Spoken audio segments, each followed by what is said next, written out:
ایک یہودی نے مسلمانوں کو بہکانے کے لیے مسلمان کا روپ دھارا اور مسلمانوں کی ایک بستی جا پہنچا۔ وہاں سب سے پہلے اس کی ایک چرواہے سے ملاقات ہوئی۔ یہودی نے اس چرواہے سے کہا کہ میں ایک مسلمان مسافر ہوں۔ باتوں ہی باتوں میں یہودی کہنے لگا کہ ہم مسلمان قرآن مجید کو یاد کرنے کے لیے کتنی زیادہ مشقت اٹھاتے ہیں، جبکہ یہ قرآن مجید 30 اجزاء پر مشتمل ہے، لیکن قرآن میں بے شمار آیات متشابہ ہیں جو ایک جیسی ہی ہیں، اور بھلا انہیں بار بار دہرانے کی کیا ضرورت ہے؟ اگر ان متشابہات کو نکال دیا جائے تو قرآن اور بھی مختصر یعنی چھوٹا ہو جائے گا اور یاد کرنے میں بھی بہت زیادہ آسانی ہوگی۔ چرواہا اس کی بات غور سے سنتا رہا اور خاموش رہا۔ جب یہودی کی بات مکمل ہوئی تو چرواہے نے کہا کہ تمہارا خیال تو بہت اچھا ہے اور مجھے بہت پسند بھی آیا۔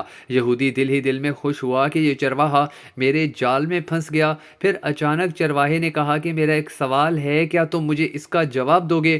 یہودی نے کہا پوچھو تو صحیح، آخر کیا پوچھنا چاہتے ہو؟ چرواہے نے کہا کہ تم چاہتے ہو کہ قرآن میں جو متشابہات یا تکرار ہے اس کو نکال دینا چاہیے۔ ہاں بالکل، میرا یہی خیال ہے کہ جو آیت ایک مرتبہ سے زیادہ ہو اس کو قرآن سے خارج کر دیا جائے تو قرآن مختصر ہو جائے گا اور یاد کرنے میں بھی آسانی ہوگی۔ چرواہے نے کہا مجھے ایسا لگتا ہے کہ تمہارے بدن پر بھی بعض اعضاء ایک سے زیادہ ہیں جو تکرار پیدا کر رہے ہیں اور جن کا کوئی فائدہ نہیں۔ کیوں نہ تمہارے 2 ہاتھوں میں سے ایک ہاتھ کو کاٹ دیا جائے، 2 پیروں میں سے ایک پیر ہی رکھا جائے، اس لیے کہ یہ تکرار ہے۔ تمہیں 2 آنکھوں کی بھلا کیا ضرورت ہے؟ تو تمہاری ایک آنکھ بھی نکال دینی چاہیے، کیونکہ ایک آنکھ سے بھی تو کام کیا جا سکتا ہے۔ کیوں نہ تمہاری آنکھ نکالنے کے ساتھ ساتھ تمہارے 2 کانوں میں سے ایک کان اور ایک گردے کو بھی نکال دینا چاہیے، کیونکہ ان میں بھی تکرار ہے۔ اگر ان تمام تکرار والے اعضاء کو نکال دیا جائے تو تمہارا بدن بھی ہلکا ہو جائے گا اور غذا کی مقدار بھی کم ہو جائے گی۔ اس کے ساتھ ساتھ تمہیں زیادہ جدوجہد کرنے کی بھی ضرورت نہیں رہے گی۔